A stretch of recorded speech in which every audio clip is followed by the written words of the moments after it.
talking about the challenges of prayer. This is the part that I think we all could talk to, couldn't we? About 2/3 of the way into Letters to Malcolm, Lewis has his fictional correspondent attempt to answer the question about the meaning and purpose of prayer by saying, what is more natural and easier if you believe in God than to address him? How could one could not?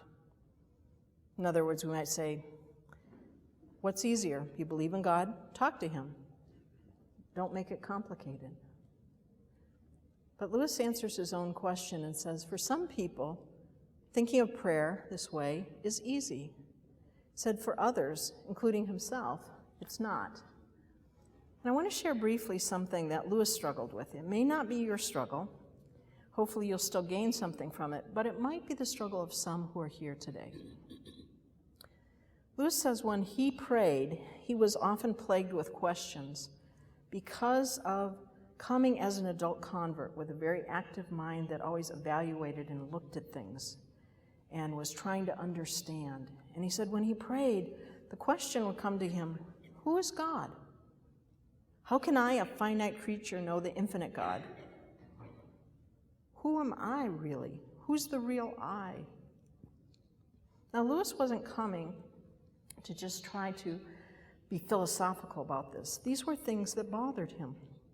And he felt that over time we tended to build up a mental image of God and ourselves. Now, we've talked about the prayer of confession as an unveiling, taking down some of those barriers.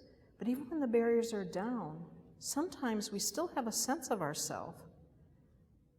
You know, if you think back how you have maybe changed in your understanding of yourself, sometimes good friends, sometimes books, sometimes the Lord himself have helped us understand that what we think we are is not quite where we are, sometimes for good and sometimes for bad. Lewis also had a question, and it recurs over and over in his writings, both his fiction and his nonfiction. And it's basically, what is real? As finite creatures, we live in the material world. We're surrounded, as Christian theology teaches us, by a transcendent reality. Prayer is one way we bridge those two worlds. And Lewis uses the example in terms of material surroundings. He said, let's just take this as an analogy, as a way of understanding it. Let's think of a stage. Okay, we've got a stage, and that's the material world. And we're on this stage, and our job is to act. We do all of our things on this stage. Everything that we call ourselves occurs on this stage. Now, he said the moment of prayer is for Lewis the awareness, the reawakened awareness that this real world, as we think of it, the stage, is far from being the final reality. Now, he said we can't actually leave the stage, either to go behind the scenes or to go sit in the audience. But he said, I can remember that these places exist. And I can also remember that there's a real stage, on real self. If you're an actor, remember what, you have stage makeup on, you're playing a part. He said, but there's something more real yet inside that actor or actress. And so Lewis says, in prayer, this real I struggles to speak for once from his real being, and to address for once not the other actors, but what shall I call him? The author. The author. For he invented us all, the producer, for he controls us all, or the audience, for he watches and will judge the performance. Now, Lewis isn't trying to advocate some mystical escape from space and time, but what he's trying to do is reawaken us to the fact that what we see, what we can touch and taste and hear, they are real, but in one sense, they are not the ultimate realities. If you've read Narnia, you know how he talks about the Shadowlands. That was the name of the film they put out on Lewis's life some years ago. The idea that no matter how real we seem to be, this life is only shadows. Another place where he uses this image is in his fictional work, The Great Divorce. where when people are going from what was purgatory into heaven. Now, when we think of ghosts in sort of traditional literature, what do we think of? This sort of ethereal, transparent thing you can maybe put your hand through, whatever, it's not solid. Well, Lewis turns it upside down, and he has the people going into heaven be almost ghost-like. They're transparent, but it's the people in heaven, the people who have died, who are so substantial that they tower over those who have come. And the world of heaven is so substantial that when the ghost-like people come and try to step on grass, it hurts their feet. Now, what he's trying to do there is say, the world, all we know, we're on the stage, we're the actors, we're acting out, living out our life as best we can. But we need to remember that there is another world, and prayer is that bridge. Lewis says we need, in a sense, to come alive and focus on true reality, to understand that as we place ourselves in the presence of God, here is holy ground. And it's in our present reality. It's not God up there. It's God here and now with us. And he said, of course, this attempt may be attended with almost every degree of success or failure. The prayer that precedes all prayers is, may it be the real I who speaks. May it be the real thou that I speak to. And you know, that's a very helpful way to pray. Because what it does is remind you, how often do we start in prayer and sort of go into neutral? You know, you just start saying words, and maybe they're words you mean, but when you step back for a moment and say, God, may it be the real I who is praying to you, and may I be praying to the real you. That doesn't mean that Lewis thought you were praying to something other than God, but that our mind, in a sense, wasn't focused or awakened. Doesn't mean that you're going to understand everything, but it means that you're saying, God, with your grace and your help, I will try to bring who I am transparently and authentically, and I will listen and receive who you are as best I can. Now, I've already talked about fiction. I've given you some examples, but just like fiction is a good place to experience God's love, it is also a wonderful place to reawaken us to it. And there are so many fictional works,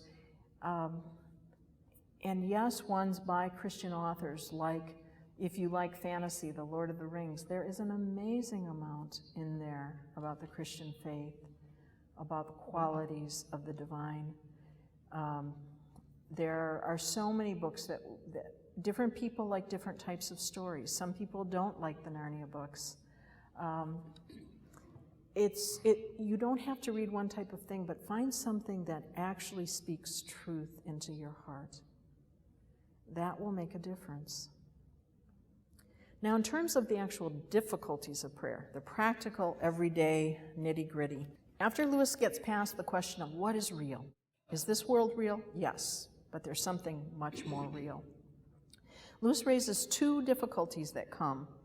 One is what he calls emotional intensity, either being too emotional or not having any. And he said this more or less has to do with our own humanness, our physical limitations. If you're tired, you're not at your best for anything, much less prayer. And he said sometimes that's all it's reflecting. You're under strain, you're under stress, life is hard.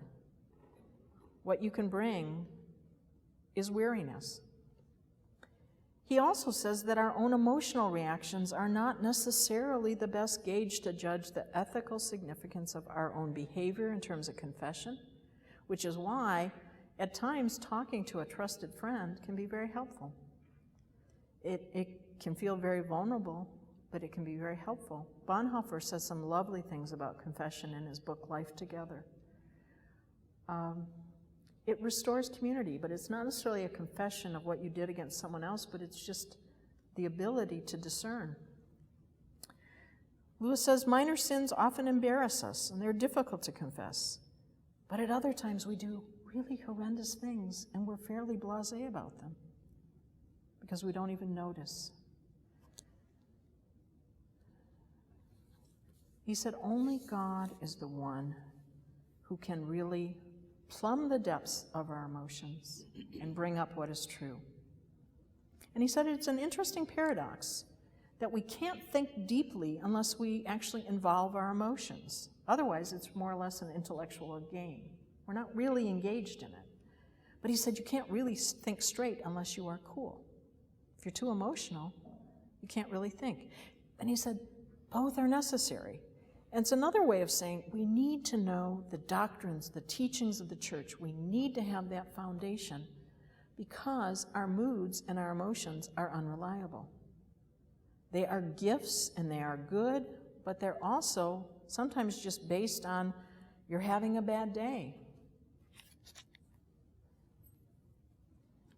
Lewis talks about as we view Christianity.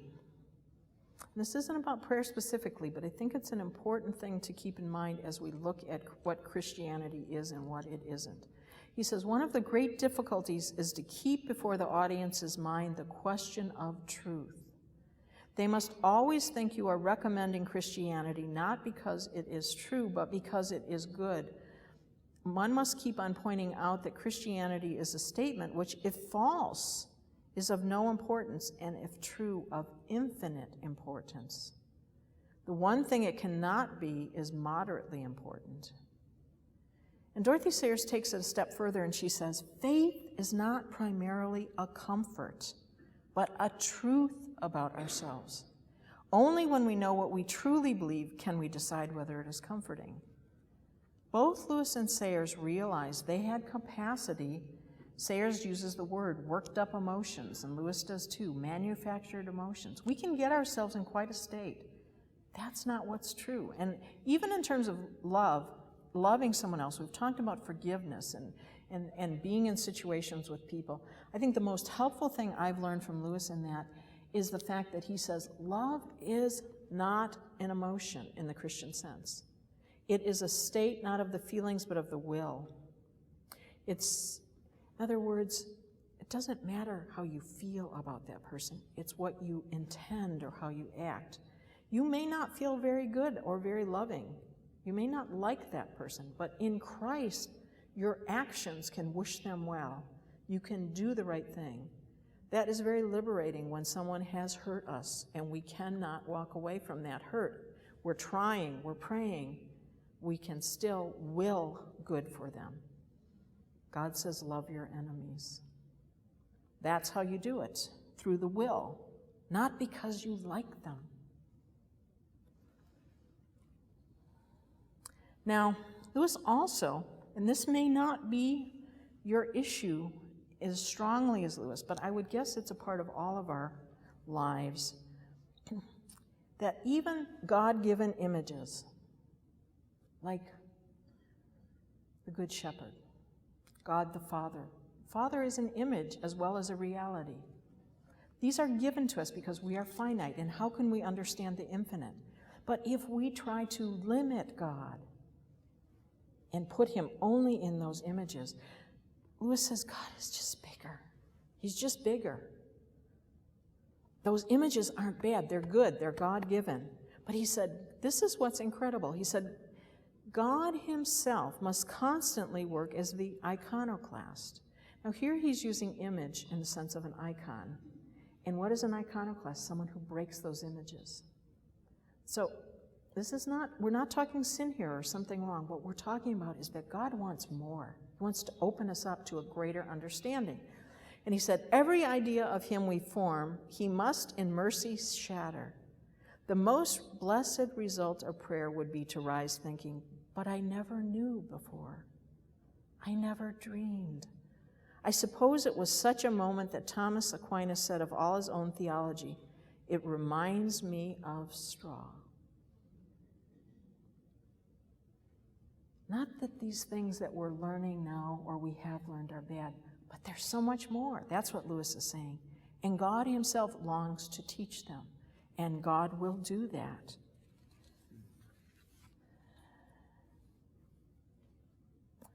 Now, some of these are just little quick sort of mentions of almost practical things that Lewis was aware of. He said, sometimes it's easier to pray for others than it is to actually help them. He said, I believe that the people of this age think too much about the state of nations and the situation of the world. In the poor man who knocks at my door, in my ailing mother, in the young man who seeks my advice, the Lord himself is present. Therefore, let us wash his feet. And there's a story about Lewis, and it's true. He was sitting in his study, and I think his gardener came and told him, you know, Mr. Lewis, there's this man in the field down there, and he's lying there, and I mean, he didn't know what was wrong with him. And Lewis said something like, the poor man, and Starry went back to his work, and all of a sudden he said, what am I doing? And he jumped up and ran out to go see if the man needed help. That's what Lewis is saying, that times we get caught up in the everydayness. Lewis also says, in praying for people one dislikes, I find it helpful to remember that one is joining in his or Christ's prayer for them.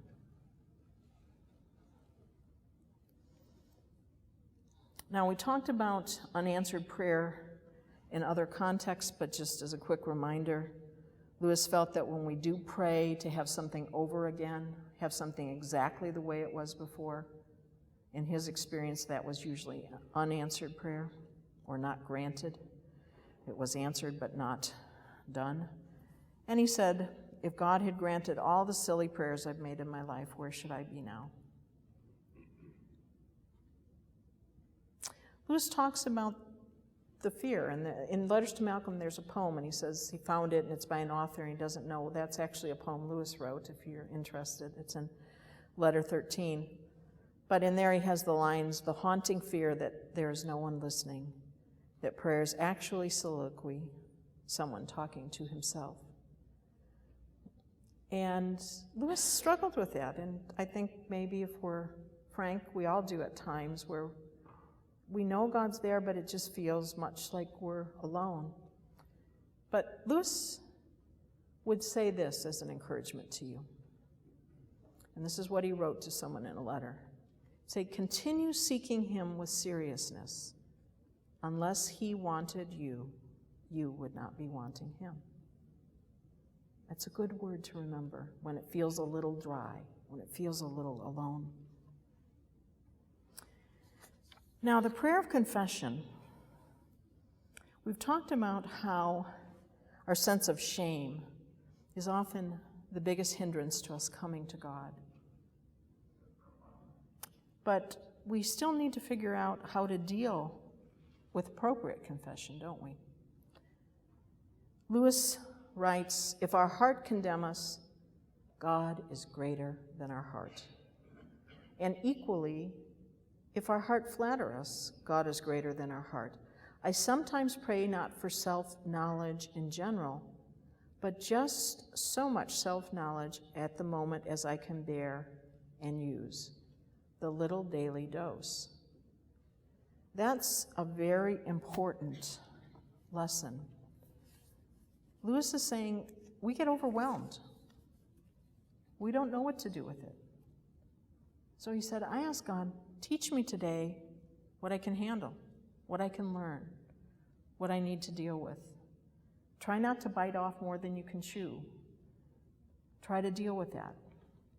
Lewis also was very strong about when we come in prayer and we have what he'd call a vague sense of guilt, or even a vague sense of self-approval, like, I'm doing okay here. He said, these are dangerous feelings. He said, guilt can be false guilt, and it can distract us not only from real sins that we need to confess, but from real duties. We can be so caught up dealing with it. And he said, self-approval, by the same token, can blind us to what we should be confessing. Now, go back to that boarding school. We talked about the trouble he had with the headmaster, God's grace finally helping him just months before he died. Remember, he was a 10-year-old boy. And he died almost age 65, so that's how many years it took him. That's perseverance. We don't do enough of that, do we, anymore? There's another thing that happened in that place, in that boarding school, and he would be there at night. And because he said it was a good thing, he had learned about God's judgment, and he had learned that he needed to be accountable to God, and he began, as he said, to practice his faith. But the problem was, because he did not understand also God's love and forgiveness, all he had was that sense of, if you will, doing something to make God pleased with him. And he would lie there in that dormitory room. Said there were no curtains on the windows, and the moonlight would stream in. And this little 10-year-old boy, hardly away from his home ever in his life, and now he was pulled away from it. His mother had died. All of his emotional stability was gone. He was in a place where there was no kindness. There wasn't even good learning. He was lonely. He was afraid, and he was afraid of God. And he would lie there, and he would begin to say his prayers. And then he would think, oh, I didn't do that right. I better try it again.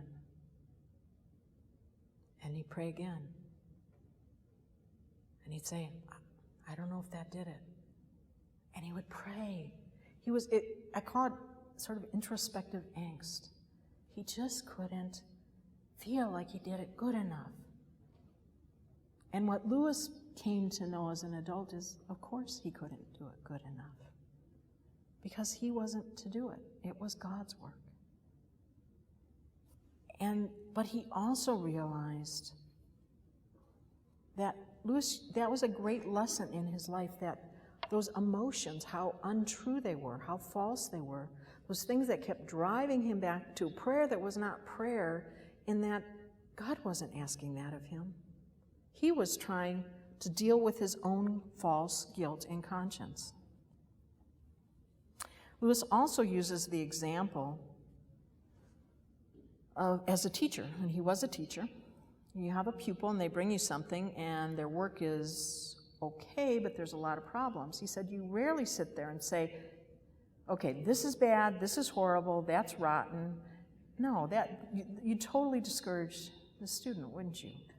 So you maybe just tell them a little bit. You help them. And he said, that's why I asked for just a little dose of self-knowledge, because if I knew everything, I'd be overwhelmed. He said, what I really need to know is what to do next, not how bad it all is. And he said, that's how we need to pray in terms of confession, asking God to help us that way. So he would say vague approval or vague accusation, those feelings. If there's a vagueness, if it's not really tied to something specific, he did not think it was healthy. Excessive self-evaluation is not going to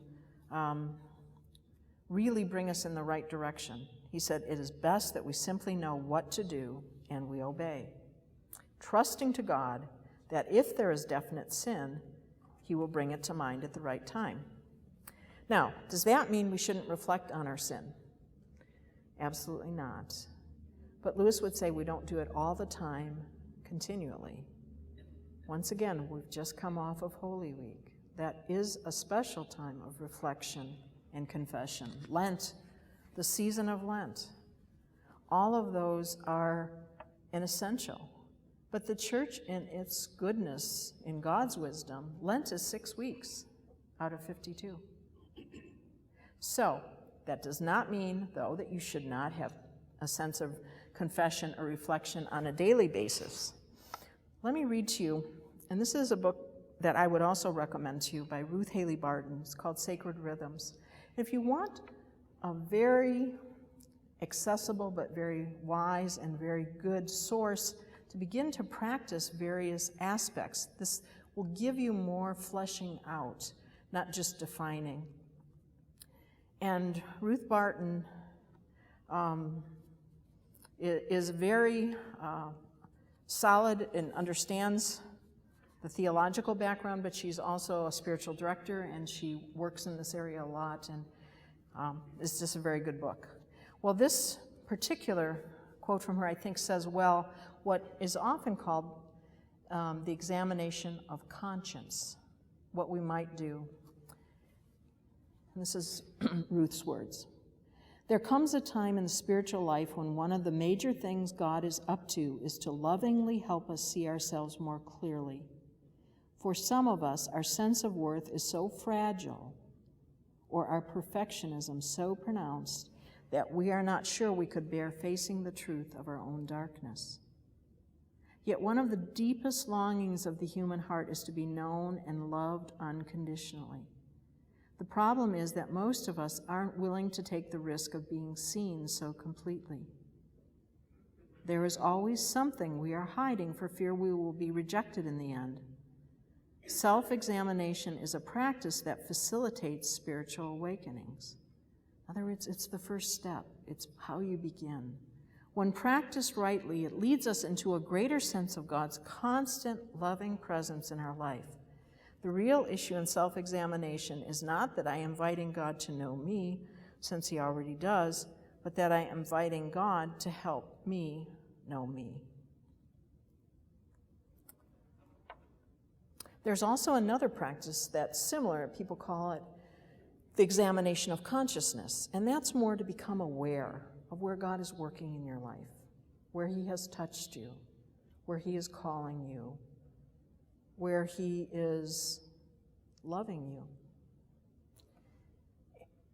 So it's not always reflecting on what you've done wrong, but it's trying to become more sensitive to what God is doing in your life.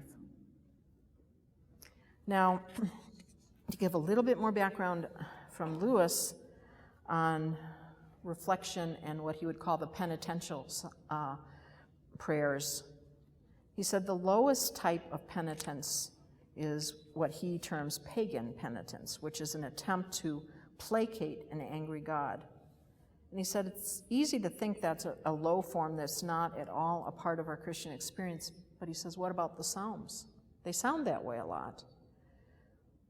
But he does not believe that it's helpful. Some people talk about God's wrath as being a necessary corollary. You do something wrong, God will be angry. Just like with a wire. You touch a live wire, you're going to be shocked. The wire's not angry at you, it just happens. But Lewis said he really would rather face God's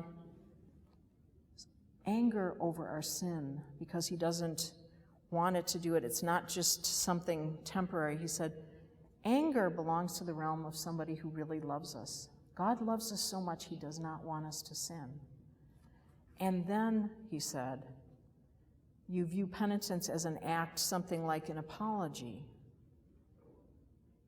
It's to restore an infinitely valued and vulnerable personal relationship. We come to God because we want to be in fellowship with him. And he said, forgiveness is the sign or seal of restoration of that relationship. So that is what Lewis believed, that it was essential that we do at points come and simply say, we're sorry. And to do that, we have to know what we have done. Now, the problem of distractions, we all have it. Your mind's wandering.